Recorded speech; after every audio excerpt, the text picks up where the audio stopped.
న్యాయవాదుల మీద దాడి చేయడము, న్యాయవాదులకు ప్రాణాలు తీయడము.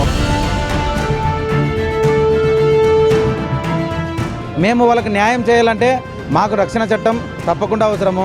ఈ న్యాయవాదికే రక్షణ లేకపోతే ఓడిపోయిన వాళ్ళు న్యాయవాదుల మీద కక్ష పెట్టుకుని. పేరు ఉదయగిరి మల్లికార్జునరావు, గిద్దలూరు బార్ అసోసియేషన్ న్యాయవాదిగా ఉన్నాను. ఈరోజు న్యాయవాదులు సామాన్య ప్రజలకు అవసరమైనటువంటి కక్షిదారుల యొక్క సమస్యల మీద మేము అనేక రకాలైనటువంటి కేసులు చేస్తున్న సందర్భంలో, అట్లనే పోలీస్ స్టేషన్కి వెళ్తున్నప్పుడు కక్షిదారుల కోసము అక్కడ జరుగుతున్నటువంటి సమస్యల మీద అనేక సమస్యల మీద పోరాడుతున్నప్పుడు అక్కడ నుంచి వాళ్ళ నుంచి వస్తున్నటువంటి థ్రెటనింగ్స్ వాటిని ఎదుర్కొంటూ కూడా న్యాయవాదులు పోరాటం చేస్తూ ఉండడం జరిగింది. అయితే అవతల వైపు ఉన్నటువంటి పోలీసుల దగ్గర నుంచి కావచ్చు, ఒక సందర్భంలో రాజకీయ ఒత్తిడి వల్ల, అట్లనే అవతల గూండాల వ్యతిరేకంగా మనం పోరాడుతున్నప్పుడు కానీ, సివిల్ సమస్యల్లో కానీ న్యాయవాదుల మీద దాడి చేయడము, న్యాయవాదులకు ప్రాణాలు తీయడము, అట్లనే తెలంగాణలో చూసాం భార్యాభర్తల మీద దాడి చేసి వాళ్ళని చంపిన సంఘటనలు. ప్రతిరోజు ఏదో ఒక ప్రజల సమస్యల మీద పోరాడుతున్నటువంటి న్యాయవాదుల మీద ఎక్కడో చోట దాడులు జరుగుతున్నాయి, అట్లనే హత్యలు జరుగుతున్నాయి. రాజకీయ కక్షలు పెట్టుకొని అనేకమైన తప్పుడు కేసుల్లో కూడా న్యాయవాదులను ఇరికిస్తున్నటువంటి పరిస్థితులు మనం చూస్తున్నాం. దీనికోసం అనేక సందర్భాల్లో ఏదైనా బార్ అసోసియేషన్లో న్యాయవాదికి దెబ్బ తగిలినప్పుడు బాయ్కాట్ చేయడము, విధులను బహిష్కరించి మేము చేస్తున్నప్పటికీ కూడా ప్రభుత్వం దృష్టికి పోకపోవడంతో ఎటువంటి చట్టం చేయమని అనేక సందర్భాల్లో న్యాయవాదులు పోరాడుతున్నా ఏ ప్రభుత్వం కూడా పట్టించుకున్నటువంటి దాఖలా లేదు.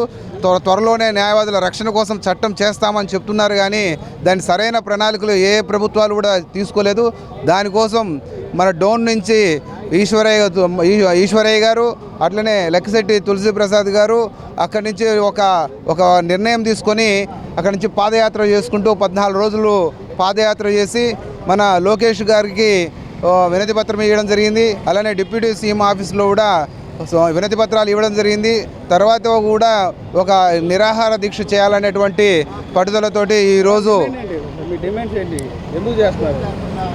మెయిన్ ఏంటంటే, ఎక్కడైతే ఈ రక్షణ చట్టం ఏది ఉందో వాళ్ళ మీద కఠినమైనటువంటి చర్యలు తీసుకోవాలి. అడ్వకేట్స్ వెల్ఫేర్కి సంబంధించినటువంటి ఫండ్స్ ఇవ్వాలని చెప్పేసి దానికి సంబంధించినటువంటి అదొకటి. బార్ అసోసియేషన్లో అడ్వకేట్స్కి సంబంధించినటువంటి రూమ్స్ను ఏర్పాటు చేయడము, అక్కడ మౌలిక సదుపాయాలు కల్పించి అక్కడ ప్రాక్టీస్కి ప్రతి ఒక్కరికి సంబంధించినటువంటి అవకాశాలు కల్పించాలని చెప్పేసి 14 డిమాండ్లతోటి మేము ఈరోజు రిలే నిరాహార దీక్షలో కూర్చోవడం జరిగింది. అందరికీ నమస్కారం. నా పేరు ఈశ్వరయ్య, న్యాయవాది, డోన్. మేము న్యాయవాదుల రక్షణ చట్టం కోసం డోన్ నుంచి విజయవాడకు పాదయాత్రగా వచ్చి నారా లోకేష్ గారికి మా వినతి పత్రం ఇవ్వడం జరిగింది. ఆయనకు దానికి సానుకూలంగా స్పందిస్తూ దీనిపైన చట్టం తీసుకురావాల్సి ఎంతైనా ఉంది, తప్పకుండా చేస్తామని చెప్పేసి మాకు మనవి ఇవ్వడం జరిగింది. అంతటితోనే ఆగిపోకుండా మేము మరలా ఈరోజు 3వ తారీఖు నుంచి 5వ తారీఖు వరకు 50 గంటల నిరాహార దీక్షని కూర్చోవడం జరిగింది సార్. ముఖ్యంగా ఈ చట్టం మాకు ఎందుకు అవసరం అంటే, నిజంగా కక్షిదారుల కోసము ప్లస్ సమాజంలో ప్రతి ఒక్కరికి ఉపయోగపడే విధంగా మేము వాళ్ళకి న్యాయం చేయాలంటే మాకు రక్షణ చట్టం తప్పకుండా అవసరము. ఈ న్యాయవాదుల రక్షణ చట్టము రాజస్థాన్లో ఆల్రెడీగా ఉంది సార్. దానికి అనుగుణంగా మన ఆంధ్రప్రదేశ్లో కూడా మన సీఎం చంద్రబాబు నాయుడు గారు, నారా లోకేష్ గారు, డిప్యూటీ సీఎం పవన్ కళ్యాణ్ గారు దీనిపైన ఆలోచించి స్పందించి న్యాయవాదులపై జరుగుతున్న దాడులకు అనుగుణంగా మాకు న్యాయవాదులకు రక్షణ చట్టం ఎంతైనా ఉంది సార్. నిజంగా న్యాయవాదులు ప్రతి ఒక్కరికి అవసరం సార్. రాజకీయ నాయకుడికి అవసరమే, పోలీసులకు అవసరమే, మిగతా ప్రజలకు అవసరమే, అందరికీ అవసరమైన ఈ న్యాయవాదికే రక్షణ లేకపోతే, ఈ న్యాయవాదికి రక్షణ చట్టం లేకపోతే చాలా ఇబ్బంది అనే ఉద్దేశంతో అడ్వకేట్ ప్రొటెక్షన్ యాక్ట్ మాకు కల్పించాలని కోరుకుంటున్నాం సార్. ముఖ్యంగా ఈరోజు కర్నూలు డోన్ నియోజకవర్గం నుంచి, అలాగే డోన్ బార్ అసోసియేషన్ నుంచి అడ్వకేట్స్ ప్రొటెక్షన్ యాక్ట్ ఏదైతే న్యాయవాదుల హక్కులు ఉన్నాయో రక్షణ చట్టం సుమారు నాకు తెలిసినంత వరకు రాజస్థాన్ కానీ కర్ణాటక కానీ ప్రత్యేక చట్టం తీసుకొచ్చింది న్యాయవాదుల యొక్క రక్షణ కోసం.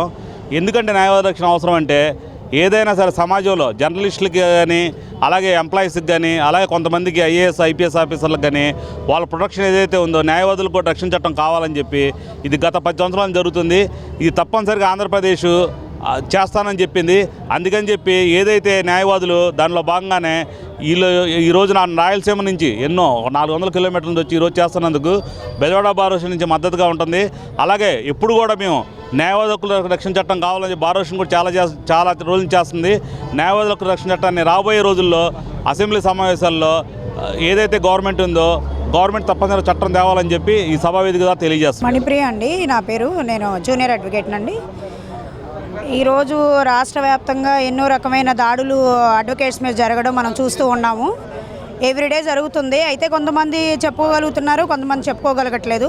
ఏదో రకంగా కింద నుంచి చాలా క్లయింట్స్కి న్యాయం చేయాలనే ఒక ఉద్దేశంతో తప్ప అదరు కక్షదారుడు ఉంటారు కదా, వేరే ఆపోజిట్ పార్టీ వాళ్ళు, దాన్ని ఆ కక్ష వాళ్ళకి మధ్య ఉంటుంది తప్ప అడ్వకేట్కి ఎలాంటి సంబంధం ఉండదు.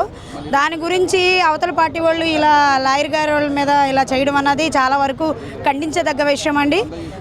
కాబట్టి న్యాయవాదుల రక్షణ చట్టాన్ని వెంటనే అమలుపరచాలని నేను కోరుచున్నాను. నా పేరు శంకర్ కృష్ణమూర్తి, హైకోర్టు అడ్వకేట్ని, ఆంధ్ర జాయింట్ యాక్షన్ కమిటీ చైర్మన్ని.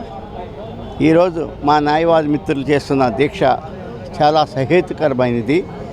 దేశంలో విచ్ఛిన్నకర శక్తులు, ముఖ్యంగా నేర ప్రవృత్తి గల వాళ్ళని న్యాయవాదిగా నియమించుకుని వాళ్ళకు అనుకూలంగా లేదని చెప్పి, లేకపోతే వాళ్ళ కేసు వ్యతిరేకంగా వచ్చిందని చెప్పి న్యాయవాదుల మీద దాడులు చేస్తున్నది మనం చూస్తూ ఉన్నాం.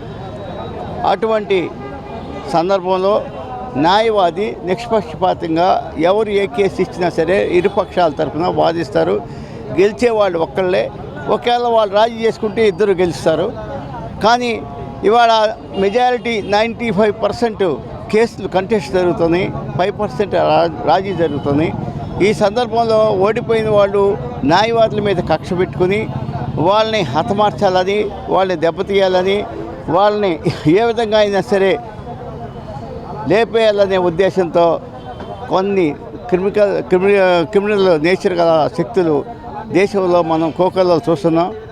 ఢిల్లీలో కానీ, అలాగే ఉత్తరప్రదేశ్లో కానీ, హైదరాబాద్లో నల్గొండలో కానీ, అలాగే అనంతపురంలో కానీ, అలాగే మొన్న మధ్య కేరళలో కానీ, అలాగే తమిళనాడులో కానీ ఇటువంటి సందర్భాల్లో న్యాయవాదుల్ని డే లైట్లో హత్య చేసే సందర్భాలు చాలా ఉన్నాయి. అందుకని మేము నిష్పక్షపాతంగాను, నిర్భయంగాను, భద్రతగాను మేము ప్రాక్టీస్ చేసి ఇరుపక్షాలకి మేము న్యాయం చేసే విధంగా ఉండాలి. అంటే మాకు ఒక రక్షణ కవచం అవసరమై ఉన్నది. ఆ రక్షణ కవచం లేని పక్షంలో మేము కొన్ని ఒత్తిడికి లొంగిపోయి అన్యాయానికి పాల్పడే అవకాశం కూడా ఉంటుంది. మేము న్యాయం చేయాల్సింది పోయి మేము న్యాయం చేయకుండా ఉంటే మా క్లయింట్లకి అన్యాయం జరుగుద్ది. కాబట్టి ప్రభుత్వం వారు గుర్తించి కేంద్రం, రాష్ట్ర ప్రభుత్వాలు, ఇక్కడ రాష్ట్ర అసెంబ్లీలో కానీ, కేంద్ర పార్లమెంట్లో కానీ ఈ చట్టం దేశవ్యాప్తంగా అవసరమైన చట్టం, ఈ చట్టాన్ని చేయాల్సిన అవసరం ఇద్దరి మీద ఉన్నదని చెప్పి నేను విజ్ఞప్తి చేస్తూ కేంద్ర ప్రభుత్వానికి, రాష్ట్ర ప్రభుత్వానికి విజ్ఞప్తి చేస్తున్నా. తక్షణం ఈ చట్టం అమల్లోకి తీసుకురావాలని చెప్పి, చట్టం రూపంలో దాల్చాలని చెప్పి నేను విజ్ఞప్తి చేస్తున్నా.